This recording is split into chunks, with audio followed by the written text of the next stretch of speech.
because as much as people obviously notice and bring it up and talk to me about it, most of y'all either don't engage, or worse, you've come to my classes that talk about engagement and now you see everything as a trick. And now you like refrain from engaging. We know what you're trying to do to us. What I should have done.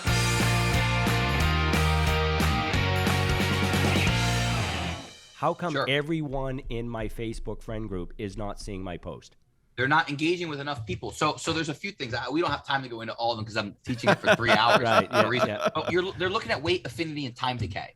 Those are the 3 things they're always looking at. Weight is how much energy is put behind a post. Weight means how much time and influence and effort is put into a thread. So what that means is how long did you spend typing your stuff, and how long did the other people spend looking at, reading, scrolling through, typing, and responding, and how often do they check back? That's essentially the weight behind a post, right? It also probably helps if a person with extra clout adds to that weight, but you get the concept.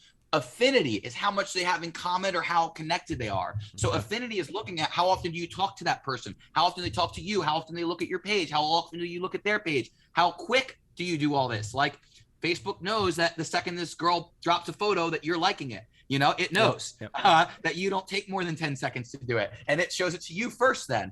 It's looking at all these types of things. And obviously that's not what you're doing. I'm just using a funny example. But it's looking at all the things that show connection. How often are you DMing? How often are you commenting? Oh, wow. And then the last one is time decay. How fast is this happening from the last initial time? So basically it's a shot clock when it's first posted, and then it's reset when someone comments again or engages again. So here's why all those matter. The way that it matters is people aren't doing enough to move those needles. So if they're not seeing enough people, they're not going out and connecting with enough people. It is somewhat like a real party. If you stand in the corner and talk to yourself, like you're not going to get any bigger of an audience, right? So you've got to go out and reach out to people, connect with people, be with people, check in with people, tag people, talk to people, comment on their wall, send them DMs, actually be interested, not just like spammy doing it all. And those are the ways you start to show up more often and reaching out and adding to your network. And if you are new, if you're watching this, you're like, well, I don't have a big network. Most people, the network's right there. They're just not doing it, right? If they have 300 friends, they're scared to add everyone, or they're keeping their private, but they're doing something, right? They don't want everyone to see them. They don't want the government to see it. They don't trust Facebook. Something is keeping them private. They need to get over it. And then the second part is they need to go out and connect with people and go out of their way. So if you're new, if you're like, you moved to a brand new state and you're like, I don't have a network around me yet, then you should be engaging in where those people are. So groups on Facebook are great. I wouldn't go in and annoy them every morning, but I would make sure that like each week, a few times a week, you're either answering people's questions, you're dropping something valuable, you're connecting, and you start to be popping up on people's stuff. And for example, if you join the Orlando Realtor Real Estate Mastermind and you post something valuable, you might get a few likes and a few friend requests. And if you do it in next week, you might get a few friend requests. And then if you do it 3, 4, 5, 6, 7 weeks in a row, people are going to start saying, okay, who is this guy? You know, and start connecting. And then when you check in with the people that connected with you, their friends are going to see it and it's going to start to amplify. So that's where it starts, but it comes from you taking actual action, intentional action to make real connections. And then we've talked about this, and I think you hinted before we got on, taking online relationships offline and taking every offline relationship online. You got to do both. And it amplifies much faster. It's not even like 1 + 1 is 2. This is one of those things where if it goes online, it's like 1 + 1 = 21, you know? And so that's really where I'd start, I guess, to answer that question. Okay. But I think it's what people are really asking when you ask that. So Aaron, my question is, how important is video in this? It can be varied, but is it, I mean, could you do it without video? Yeah. Well, the reason I kind of asked that question is you had just made mention that the length of time it took you to write a post or the number of characters in a post. You're saying that matters to the algorithms of whether your post shows up or not. In some ways, yes, but that doesn't mean it ranks above video. Okay. Does that make sense? Yes. Like video typically is weighed more heavily than a post that I wrote in general. The post that I write is weighed more heavily when I spent more time writing it. Okay. Okay, let's go to the big picture, because this actually explains it. This connects the dots that I didn't connect. How does let's just use Facebook. Pretty much all of them are the same, but I'm going to use Facebook to keep it simple. How does Facebook make its money? Advertising. Which means that from a behavior standpoint, Facebook makes its money by keeping you on Facebook. Yes. Make sense? Yep. The more eyes on Facebook and the longer you're on Facebook, the better. So every algorithm is essentially, aside from when they want an agenda, they want to push that's where the algorithms change. Like they want to suddenly put people in groups, or they want to use the new like Zoom competitor a little bit more. They'll pump it a little bit better. But as a whole, they're trying to keep eyes on the platform, in the platform, engaging the platform. So it's going to reward anyone that keeps more eyes and more time in the platform. So when I say, good morning, everybody, and nobody engages, or if I'm really popular, 200 people click like and move on with their day, it's not giving me that much value. It's going to notice 200 people notice when I post some BS. That's better than nothing, but it's going to reward someone who spent more time, takes more time, and really the bigger one is attracts more energy from it. So if I write something that charges people, like I don't recommend getting political, but let's just use politics as an example. If you put something like political and people are writing these heavily emotional 4 paragraphs and 3 paragraphs, whatever, and they're spending 30 minutes, you're sucking a lot of energy into Facebook's time essentially, and it's going to reward the hell out of you because of it, right? And if enough people did it and someone resets it later, it's going to reward it again. Say, oh, let's show this to a few people and see if they still like that post from last year. You know, maybe it'll catch on. Everything it's doing is trying to suck in more energy, attention, and eyes. And so it's going to reward anything you do that does that. And so that's why I say the time in the box is most important compared to other written text. However, video sucks in more eyes than text in general. So video is always rewarded above text. Live video sucks in more eyes than canned video. Why? Because it gives alerts. You know, it alerts to everybody, and it's going to be live. This person's live, yeah. It's gonna show it later anyway. So it's getting that plus the now. So it's gonna show live a little bit faster than it's gonna show canned. But again, we could break down how it works, and these change, but the premise doesn't ever change. They want more eyes on the platform, more energy in the platform, and the flip of that most people miss is they want to heavily punish sending anyone off of the platform. Yeah, you see. So if you are, for example, this is the biggest mistake that your people watching this make. Yep. YouTube links. That is like the biggest one. Links to anything is bad, but YouTube especially, because YouTube's owned by Google, and Facebook is going to hate you if they're saying you could have used our stuff, you should have used our stuff, and now you're not only doing it, you're sending people to another platform that is going to suck in their time and attention. Yes. And is our biggest competitor. So it's like all of those things are actually separate reasons it's even worse, and it punishes that in the algorithm. Yeah, that's. I mean, you see it all the time. I mean, LOs we post, and we were probably guilty of it too as well with the podcast. Yeah, I mean, we've been guilty with the podcast up until just a few weeks ago. We were putting the link to the podcast on our Facebook posts, and you know, the only analytic we have to measure viewers we have was how many viewers we were getting on, say, like YouTube. Well, you know, now we're embedding the podcast into our Facebook feeds, and the number of viewers went up, I mean, probably 10 to 15 times. Oh yeah, and you can also use like a program that streams it later, that goes live.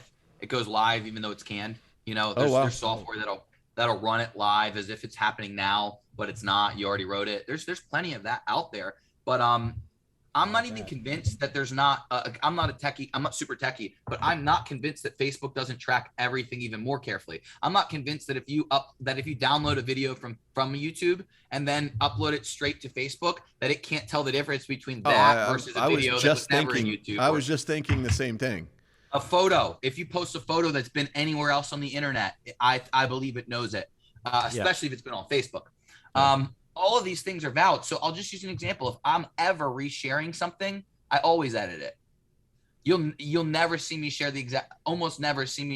never from elsewhere on the internet will I share the exact same photo. I will open up an editing app. I'll change a filter. I'll change a color. I will add something. It will not be the same photo. Wow. And my flyers, you'll notice that we swap our flyers. You'll see there's 3 or 4 different flyers for Masterclass. That's because I don't want to keep posting the same thing. Facebook doesn't want to show it after it's been shown 2 or 3 times. Okay. I want you to see a brand new thing that just happens to be the same date, same time, and same people. Wow. So those are a few tips. So you tricks. also mentioned, speaking of changing it up a little bit, but you talked about not copying and pasting something. In other words, like not copying and pasting something, an article or something else somebody's written. Oh, but yeah. Rather than, even if you want to say the same thing, is just to retype it in yourself as opposed to copy paste. It probably knows, it probably is plagiarizing anyway, but also the time you spend typing it. So one of the bigger thing that's more common, I guess, that you might be implying is when you write your own thing somewhere other than their box. Yep. So one of the things you'll like, I write in Facebook every morning. I write every morning to write. I do it always. I start in Facebook. So you don't even see everything that I write because I don't post it all. I just start it in Facebook because I know that it's going to benefit other areas of my business. And I'll write and I'll copy and paste all of it, drop it into the book I'm writing or the notes I'm keeping or whatever. And then I'll leave whatever I'm leaving for you guys. Which is funny because the number one comment I get, or the most recurring comment I get, is you should write a book. I'm thinking like, that's what you're reading. It's always what they're reading. Yeah. They just don't realize that I'm doing it in Facebook because they only use their Facebook as a place to either broadcast something or to talk to their friends. They don't even think about using it as this engine, this machine behind their business. That's how I see it. I definitely make a lot of social connections, but I see it as the engine. And I'm not on there for any reason other than that. So when my family, I'll just use it, like my family will read a post that talks about relationships. They'll say that doesn't, and I'll laugh because I'm like, I'm talking about business related. I'm only speaking to one network. You just happen to be in the audience. Yeah. Like you happen to be like, it's like if my mom came to a conference, if I was speaking at the VanDyk conference and my mom sat in the back of the room, it's going to be still geared towards loan officers. Yes. That's who I'm speaking to. And I think a lot of people overlook that because they have 3 family members or 7 on Facebook. They don't think about like, that's not why you're there. It's not your audience, or worse, it is why they're there. And they haven't been sold on like this bigger picture of like, okay, stop making it a way to meet your friends from high school that you haven't talked to in 20 years. Yeah. And how about you make it a way to make your business a hell of a lot more successful faster? Hey, Aaron, I'm going to throw you a curveball real quick. Do it. I'm ready. What are you reading right now? What am I reading right now? I'm reading a book called The Psychology of Money by Morgan Housel, which is a really good book. I really, really like it. I always like to ask you that question because I don't know if you still do it, but you used to do the thing where you would read like 100 books in a year. Yeah, 50 books a year. 50 books a year. Honestly, so I decided to take this year off of it, but I'm still like reading them, and I'm not sure where I'll end up. And part of me is like, I may go hard for the last 3 months to just do it because I've done 50 books a year for 7 years. And part of me is like, do I want to end at 350 in 7 years? 408, like 408 makes way more sense to take a break. Yes. But honestly, I felt like it's super beneficial, but there's also like a level of consumption versus creation that I started to feel like, okay, I'm literally being a consumer of all this. And I should have wrote a book before I read 400. Yeah. I probably should have wrote like 10 books before I read 400. And so that's kind of where I'm at. It's like, I want to write every day and stop just reading people's thoughts. But I do believe like there's a huge value to like the motivation and the inspiration that comes with starting your day by getting 10 pages or listen to audio or whatever. Yeah. I jump on a Peloton. I ride pretty far every morning and I run Audible. And I keep notes on everything that they say that's good in my phone. Yeah. So what I was doing last year was just copying those notes. And unfortunately I was just copying those notes into Facebook. Some mornings, once I knew I was going to copy it, I'd copy what I already wrote and then I'd ride and I'd finish it in Facebook just so you could keep using that trick. Yeah. So I've already wrote like 7 quotes from Psychology or 3 quotes from Psychology of Money. I'm listening for another hour. I'm adding 3 in Facebook. So it's going to have me there for an hour, and then I'm posting that to you guys as my takeaways. But again, after a while, when it gets really repetitive, you guys don't engage with it. So part of my problem is I stopped posting about reading 50 books a year because as much as people obviously notice and bring it up and talk to me about it, most of y'all either don't engage or worse, you've come to my classes that talk about engagement and now you see everything as a trick and now you like refrain from engaging. We know what you're trying to do to us. What I should have done was sell everyone on why they should continue to engage more. Yeah. I didn't do as good of a job of that. Yeah. Because honestly, the same reason that people don't engage is the same reason that they actually should over-engage. Meaning, okay, they don't engage because they know that I'm just attracting attention. Isn't that why you should be inserting yourself in the middle? Yeah. Yeah. Like if you're a loan officer and you want to be seen by Orlando realtors and I'm pulling in their attention, why the hell would you just watch it from afar? Yeah, you should be engaging. So it would be beneficial for you to engage in your post. And that's I'd get probably 3 times going the to attention. help you. If they engaged in your post, it's probably also going to help them Correct. for their own organic posts. Correct. Exactly. If you're only posting content and not engaging, And they're going to get the steal from my audience too. Yes. Yeah. All the above. And this is why syndicates are important. I'll share that last idea is the syndicate, which is creating a syndicate of people that are going to engage with your stuff. Honestly, it's been a few years since I made this a priority, but having people that like know to go engage with your stuff whenever you post, and you do the same and vice versa. Yep. And even you could message it out to a few people and ask them, hey, could you drop a line on this? So yes, I don't usually do it much anymore, but there are people all the time in the real producers world that you'll notice when they drop a video, the first 5 or 6 comments are other real producer publishers. Why? Because they drop it right in the group and say, help me out, you know, and they tell us to whip it up to the top of people's news feed. Yep. The downside is we're not friends with enough of their friends. So what you should do is get a syndicate of an attorney, a title person, a few realtors, a broker, someone with influence in your market, and let them all be part of your syndicate so that everyone in that tree extension, the more it overlaps, the better. Well, I tell you what, that makes me think of like, because I'm always a huge fan of, there are different pillars or avenues for you to bring in your business. And I'm a huge believer in like business networking, you know, like BNI, NPI, things like that. If you had a great social media calendar, like what Aaron is talking about, and then you use that like BNI group as your syndicate, you're all helping each other market your businesses online as well, which is the true intention of the networking group in the first place. Correct. Not only that, I would say it's better.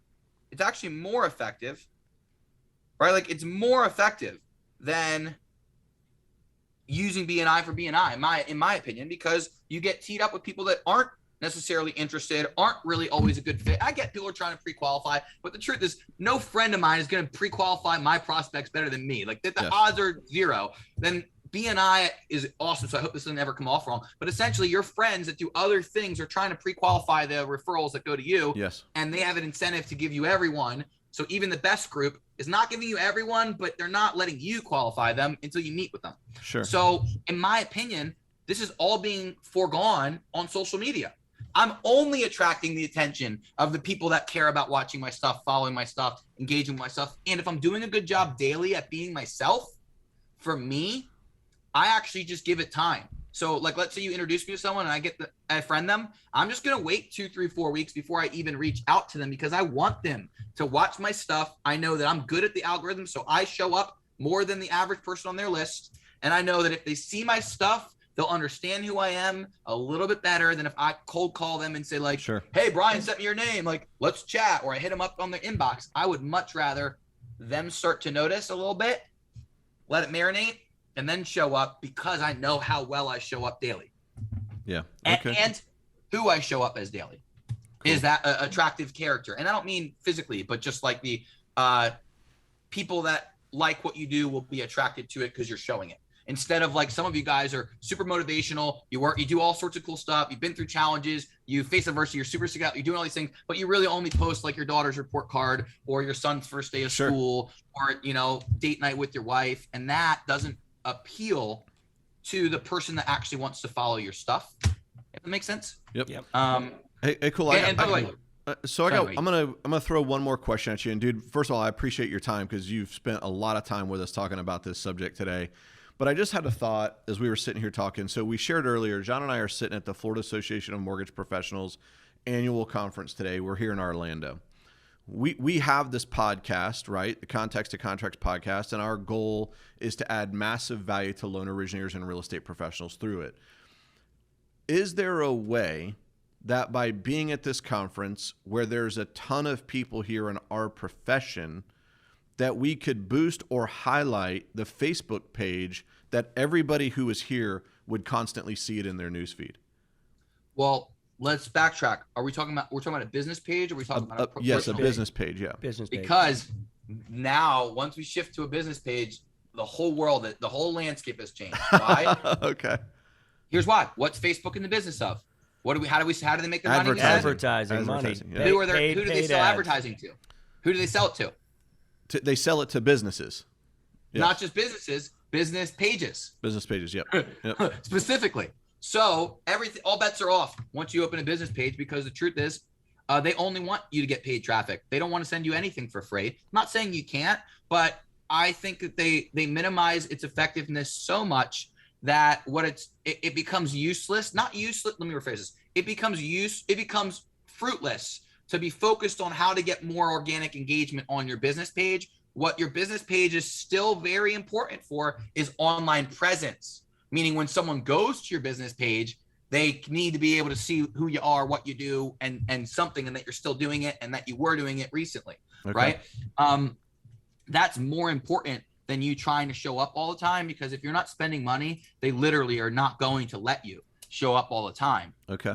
But if you're not online, it's even weirder, because then people are like, where are they? Who are they? Yeah. Do they exist? Are they real? So that's why it becomes very interesting. And that's why you have all these social media management companies that like underperform and are not necessarily amazing marketers that it gets delegated to, because the truth is, to some extent, unless you're spending a bunch of paid traffic, you just need stuff being posted, right? Yeah. And no matter how creative it is, until you run money through it, it's not going to get any engagement. Right. Yeah. A ton of engagement. What it is going to get is people that see it and places you can repush it. So for real producers, I don't ever look at, do we get thousands of likes on it? I don't even care. The question is, did I give myself the right stuff? So when you look me up, you know what it is. And if I want to reshare something, is it looking congruent with what we're doing? What you're doing, yeah.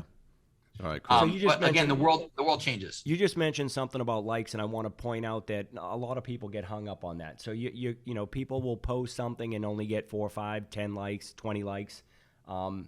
And tell us a little bit why it's important to continue to be active in posting. Sure. That there's a lot of people that see your content that will never like, comment, or share. Totally. So a couple things. So first, I'll share a few thoughts. First one is they're all vanity metrics anyway. They don't mean anything to the bottom line of your business. Yeah. They just Bingo. Yes, I like it. They're a snapshot of what something did right now at this time. Sometimes you have the best post ever and you posted it at the wrong time. Sometimes your post just sucks, and maybe you just need to. Most people that have no engagement either have not enough people that care about what they do relationally, or what they actually do, like your role or your relation to them. That usually comes from what you care about them, meaning like, so no, nobody cares about me. Well, like, do you care about them? Do you engage with them? Do you go to your way? And I'm not talking about birthdays, because Facebook doesn't give a you know what about birthdays, because everyone's doing it. Yes. Okay, so are you being a good friend back? And do you care? Do they care about what you do? And then like, is what you said, is it valuable, relevant, entertaining, in the right time of day? And those usually you're wrong if nobody engaged. Like usually if nobody engaged, one of those is wrong, or you have too small of a network. But it doesn't always matter. So, you know, like I write stuff that gets 4 likes. Sometimes I write some like really good stuff, and I even will get the comment, wow, only like I'll get a comment the next day, I can't believe only 2 people like this. This was like the most sage wisdom I've read all week. And I'm always laughing, because I'm like, well, look, luckily it's going in a book, so I don't care who likes it. Yeah. But sometimes, other times, it's a sign that you need to change what you're doing. And I'll go a step further. The marketer in me says, delete it. Half the time, if you're trying really hard and everyone's going, I don't really care, I'm like, well, don't leave that up for the world to see. Okay. Gotcha. You know, like Bryan just swung and missed. Let's just keep it on our wall forever. Yeah, I would have never considered that, like just taking it down. Oh, not only that, but let's go a step further. This is leading me to a lesson I'm probably going to skip next week, but now I won't. You should be actively cleaning up your wall, because you know that when anyone goes to your wall, that is your storefront. And most people, they not only don't look at it, they don't ever check from the outside of the window, essentially, metaphorically. Worse, they let other people stick in that window and they don't even care. They leave it there. Yeah. So imagine like how many people throw their crap in your window, metaphorically, and it's like it stays there not just all day, it stays there for the rest of its life. So and worse, it knocks your stuff out of the window. So imagine like someone says, please come to this seminar, or please come to this NAREP or Women's Council or some other group, is like someone spams everybody and tags all of them. Yeah. And it's like trying to use your network. Correct. I am actively hiding that from my wall, removing it from my wall, pulling it off my wall, because that's not what I want people to find. I don't want them using it for free. And I'll go a step further. Sometimes the material is stuff that's good. So this week I shared the 3535 edition cover, and 35 people are reposting it. But when they tag me, it shows up on my wall. I don't want you to go to my wall and have to scroll through 42 people that posted the same thing. And tagged you, yeah. Yep. And tagged me, and you're like, okay, cool, 42 people care. Like, it does say a lot of people care about what Aaron posted this week, but it also doesn't let you go get through enough to see anything else about me. He did something that has to do with this magazine cover. Yeah. So I hide all of that so you can see all the stuff that I put in the window. Okay. Again, there's that's times a huge, and places that's where a I huge might tip. keep it. Yeah. Because it's funny because I scroll through mine, same thing. Like we post this on a Thursday afternoon. There'll be 4 posts the same day of the same video on my wall. Just, yep. One after another. Not scroll past 2 likes, 4 likes. Yes. Yeah. And the only time I'll leave something is if there's a marketing value. Like, for example, if I, and this has never, but if I ran into John Morgan tomorrow and he posted on my wall, like, hey, so that, I'll leave that there forever, you know? Yeah. But for the most part, nobody gets to put things on my wall. You know, nobody gets to put things in my window unless, again, there's certain advertisers, certain friends where it might benefit. Like Anthony Mosley tagged me in a thing the other day, and it's a conference that I'm speaking at. Yes. It's not there right now, but it was there all day, maybe for a day or two. But eventually I'm going through and I'm cleaning you're taking it down. Again, I don't want my real estate taken up with other people's stuff, especially. I'll go another one. This is a funny tip, but I know it. Your family members. I know there's people watching that their family. My family is. I've mostly taught them to just stay off of it. But my mom, my grandma, people like that, they don't get to take up the space on my wall. They can comment and interact, but if they were like, "Hi, sweetie, how are you?" Like, that's not staying on my wall. And I'm most likely teaching them not to do that. Again, we're laughing, but here's the flip: we're not doing it in our business enough. So sometimes we should be going to John's wall and saying, "Hey, thanks for having me on the podcast today." Yeah. You know, just make sure it's sincere because everyone kind of sees what it is. If you thank someone publicly on their wall, they know what you're doing. You're shouting from their mountaintop instead of just thanking them. So I'd rather send them a DM, help my algorithm, you know, and I'm gonna go one step further since I'm already giving you guys nuggets. You should prioritize DMs over anything else.